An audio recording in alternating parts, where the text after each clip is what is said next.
Hello everybody and welcome back to my channel. If you're new here, my name is Gia. I'm a 28-year-old lady who still lives in my mom's basement. First of all, I want to say thank you if you watched my previous video. Seeing the views go from 30 to 50 to 160 in just a couple of days, kind of crazy for me because I didn't think that after a 8 to 9 month hiatus that I would receive such a celebratory welcome back to the platform.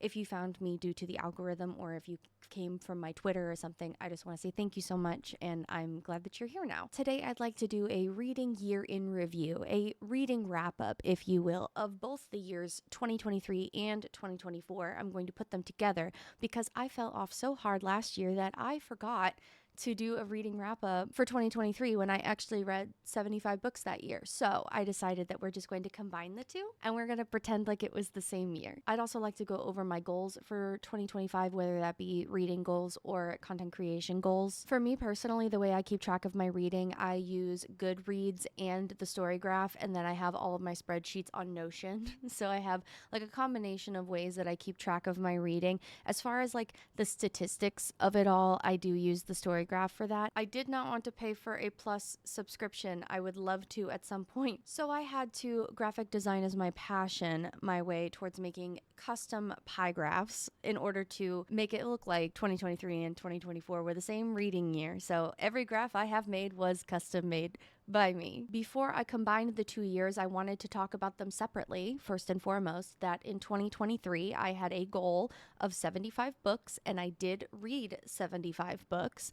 I had a goal of 20,000 pages read, and I read 23,136. And for audiobook listening, I wanted to listen to 250 hours of audiobooks, and I listened to 343.73 hours of audiobook. I am proud of myself for making those goals, but in the future I did lower the amount of pages I wanted to read, but increase the amount of hours I wanted to listen to, just because the way my reading habits have changed as time has gone on. I have been favoring audiobooks. And then grief and disaster hit in 2024. I had a goal to read 75 books. I was not meeting that, and I lowered it to 40. Still didn't meet that. I read 17 books. I had a goal of 10,000 pages. I only read 5,524, so that's about a little over half. And for audiobooks, I wanted to listen to 200 hours, and I only listened to 109.43. So we got about halfway as far as pages read and hours listened, but books, we were almost halfway. So yes, going forward, everything is combined. That means in 2 years, I read 92 books. That's awesome. Thank you. I'm proud of myself for that. I read 28,660 pages, and I listened to 452.8 hours of audiobook. Honestly, claps for me. Looking at that makes me feel a little bit better as opposed to just looking at my 2024 stats going, I really fell off. But when I look at it in perspective of like the 2 years combined, because of everything I had going on in my life, it kind of felt like one big long year that didn't end. To kind of give you a more Spotify Wrapped vibe, I went ahead and translated those pages and hours listened into different things that are a bit more ridiculous. So reading 28,660 pages in comparison, that is reading both the entirety of the Harry Potter series and Game of Thrones 7 times, not together each, or the entirety of the Mortal Instruments series 11 times, which I thought was crazy because those books are huge. And listening to 453 hours of audiobooks is watching the entirety of the Lord of the Rings trilogy extended editions 40 times, experiencing approximately 139 Eras Tour shows, and just for context, there were 149, and 453 hours of audiobook listening is, when based on a 30-minute timer that is completed to full, is over 900 Mythic Plus keys in World of Warcraft. We have now reached the portion of the video where I'm going to be talking about graphs that I made personally, so you better pay attention. I did take inspiration from the Storygraph, even down to the way that the colors are organized, just so it kind of looked similar to what I'm used to looking at, just because I was just mixing 2 years together and I couldn't do that without the Plus subscription, and I'm too poor to pay for it right now. First, I want to look at my mood graph. If we look at this graph, we will not be surprised to see that I tend to favor stories that are adventurous in some way, shape, or form. I like heroes going on adventures. Fantasy is one of my favorite genres. I also tend to like emotional subplots. I mean, read a lot of romance, so I'm not sure why that's surprising, but not emotional in a way that makes me sad, because you can't see the sad part on this chart because only one book was considered sad by me out of all the 92, and I don't remember which one it was, but I've always liked books that make me think. There's something I said in a prior video where I said, you know what happens to books that make me think they get 5 stars. The next couple of graphs will appear in rapid succession because most of them don't really matter and are there for the sake of statistics, because I don't know if it's my ADHD, but I seem to rate almost every single book I read to be medium paced. I don't know why. Maybe it's because with my ADHD in mind, if a book is fast paced, that means it was very fast paced for my brain to register that it was fast. And for a book to be considered slow, I think it just has to be like 800 pages in order to get the point across, because I know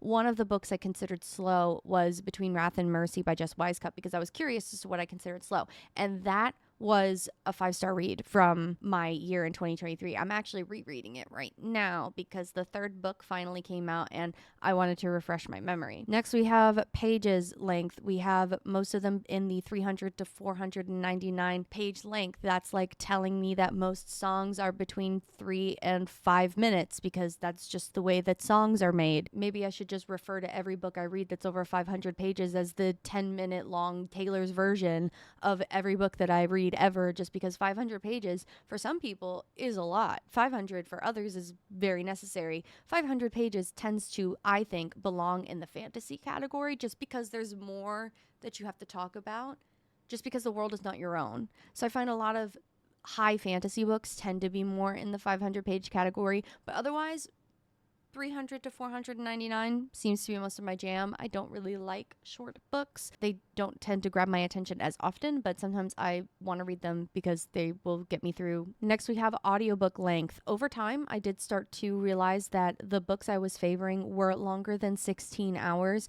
which every time I start a new audiobook and it's over like 15 or 16 hours, I feel an overwhelming sense of existential dread knowing that I have to sign up to give 8 hours of my life. I say 8 because I always speed that shit up to 2-point speed, but sometimes I'll go further than that. Every time I start a new audiobook, I always start at 1.65, and then it depends on how fast the narrator reads that I can usually push it a little bit further and further until I'm listening at a fast speed that I can still understand. 6 to 18 hours seems to be where I am, but I am noticing a trend that I'm listening to longer audiobooks as time goes on. I did not make a pie chart that was between fiction and nonfiction because honestly, they were all fiction. Next is the genre line chart. This looks a little depressing considering 3 categories make up the most of it. However, I would like to say that I would like to see other categories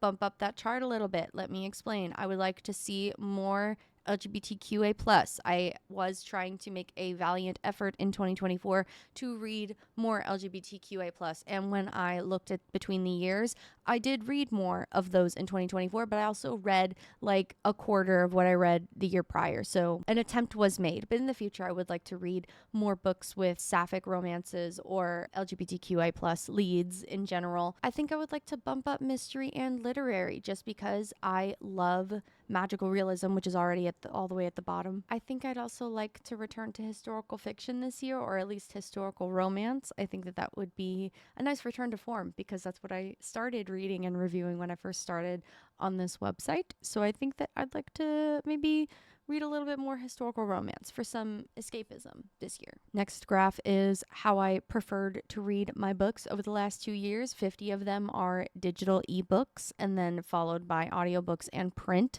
I have always not favored print copies, just because if I take something out from the library in the physical copy, I will hold it until they tell me to either pay for its replacement or give it back. And so I've tended to prefer borrowing from the library digitally or audiobook because I only have a set amount of time to read it, and it kind of kicks me into high gear as to, you know, encouraging me to actually read instead of it just sitting there. That's just my preference. As far as most of the print books that I do read, they're mostly books that I own, which this year I will be trying to read more books that I own just because I am planning to move this year. For realsies this time, I am planning to move this year. So I would like to go through a little bit of my book collection and declutter a little bit, although that does cause me physical pain in thinking about that. But some of these gotta go. So that's going to be a whole thing this year, at least what I'm going to try to focus on. And the last line graph I will expose myself with is the one based on how many times I read a certain author. If you thought that I would go into 2025 shutting the fuck up about Anna Huang, you would be mistaken, because King of Greed is on my iPad right now and I do intend to read it soon. Anna Huang has a chokehold on me. I don't know. Anna Huang has as much of a chokehold on me as Melanie Dickerson did back in 2022, and I might need to go back to my girl Melanie because she was always serving. Followed by Leigh Bardugo. I have learned with Leigh Bardugo that I love her. I do love her. I love her dearly. I read the first 2 books in Shadow and Bone, and I read both Ninth House and Hellbent. I did not read anything by her in 2024. I do have The Familiar on Audible, and I do intend to read it. I actually just put my Audible on pause because I have too many credits built up, and the way that I treat my Audible subscription is that I use my Audible credit to get my hands on books that I can't find anywhere else, or I know that they are like auto buy authors that I want to read, or they are auto buy authors that I want to read their book, but I know I prefer it in an audiobook. I learned through a lot of trial and error, reading Leigh Bardugo is just not for me. I tried reading Ninth House, I put it down. I got it from the library, loved it. I did the same thing with Hellbent, fantastic. I have tried to read Six of Crows twice. I have switched to audio on the 3rd attempt, and then I put it on pause because I got too busy. I have tried to read Six of Crows 3 times, and I do intend to actually do it. I promise you I do. It is on my list. I had to learn the hard way. That just wasn't for me. The only books I've been able to read by Leigh Bardugo in an ebook copy were Shadow and Bone and Siege and Storm. And when I finished Siege of Storm, I was not really wanting to pick up, Ruin and Rising? Yeah, I didn't really want to pick it up. I was tired. Get a job, stay away from her. I'm exhausted. I don't really understand the attraction to the Darkling here, Alina. As far as Rochelle Mead goes, I did do my entire revisitation of the Vampire Academy series. I actually did do a retrospective part 1 on the first 3 books, and then I didn't do a part 2. Are you noticing a trend? I get anxiety being on camera, and then I don't film. I say I'm gonna film, and then I don't. I need to stop doing that because I am doing the work. I am reading the books. It's just getting on camera was so difficult for me for a long time, and I need to get out of that. I just need to turn the camera on and embarrass myself. If the rest of the world is going to do it, I might as well do it to myself. I know you see that next one, and it is not a typo. Moving on, I also know that you see somebody else listed a couple down that wrote a particularly popular series about dragons. I want to say that we will never talk about her again, but Onyx Storm comes out on my birthday, which is in canonical 2 days as of time of recording. Olivia Blake, Lauren Asher, Chloe Gong, Jess Wisecup, Adeline Grace, V.E. Schwab, Sarah Penner, Jennifer Lynn Barnes, Ellie Hazelwood. Love you. You're all great. Okay, that was all the charts. So now we're just going to go over my goals for 2025. It would have been really easy for me to say for the year 2025, I'm going to read 25 books, 2,500 pages, and 200 hours of audiobook. But I know myself, and I know I can do better than that, even if out of spite. So we're going to read 50 books, 5,000 pages, and 500 hours of audiobook. It was originally 10,000 pages, but I lowered it because as much as I know that I can do better, I would like to keep my goals realistic. We're going to aim for 2 to 3 videos a month, 2 minimum, 3 maximum. We're going to take it easy. I'm not doing weekly videos again. Oh my God, that was a lot of stress all the time. And the goal that we're all going to laugh at is that I am going to try to stream on Twitch 1 to 2 times a week. Now it is the 19th of January. Do you think I've streamed at all this month? The answer is no, just because I simply have not had the time. I do want that to change though, because I have a lot of games that I either started and didn't finish, or games that I want to like play again and stuff. Also, my Steam library is very long. There will be an attempt made to spend less time in Azeroth this year, and saying that like constricts my chest a little bit, but I think I spend a lot of time in Azeroth because it is comfortable for me to just sit on my little rat mount. I should probably maybe do things that are more productive than just scrolling on Twitter. So I'm going to try to be more purposeful with my WoW time. I have been leveling alts. I'm learning how to play Resto Shaman for the first time, and I'm not hating it. It's my first healing spec. And then briefly moving over and going over my 2025 reading spreadsheet that I recently updated. As far as the goals I have listed there, which is read 50 books, finish all books from prior TBRs. Those are called my 2025 prio. Then I have mood read all year, fuck a structured TBR. I used to structure my TBRs according to like seasons and vibes. Like I used to do April showers and then May flowers. So April showers was like any sort of fantasy that was like a tropical rainforest. That was when I read Fable. That was when I read To Kill a Kingdom. That was when I read anything that was like around water, around an ocean, mermaids, sirens, like anything. And then Bring May Flowers, that was when I read The Last Tale of the Flower Bride. And that was when I was trying to tailor my reading experience to my surroundings, like weather or vibes. That did not work all the time. Try to mix in new releases. This is a big one because I have this massive spreadsheet of books that I said I've been going to read for 3 fucking years. And that's a lot. So I would like to at least mix in some new stuff every now and then, because also giving like one-on-one reviews of each book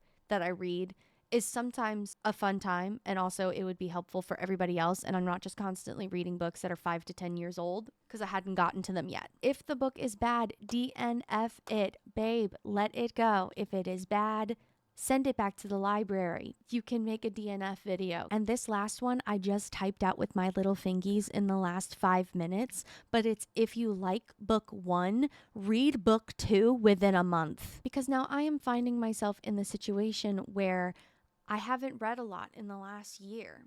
So now I'm trying to get back into it, and I'm reading sequels for books that I read at the end of 2023, and it is now 2025, and I don't remember shit. This is specifically about A Promise of Perida by Kate Golden. It is the sequel to A Dawn of Onyx. I did rate A Dawn of Onyx 3.75 stars, and I picked up A Promise of Perida last night, and I'm finding myself not remembering anything. So I'm going to try to read the book and talk about it with that in mind, that I read A Dawn of Onyx over a year ago, and I liked it.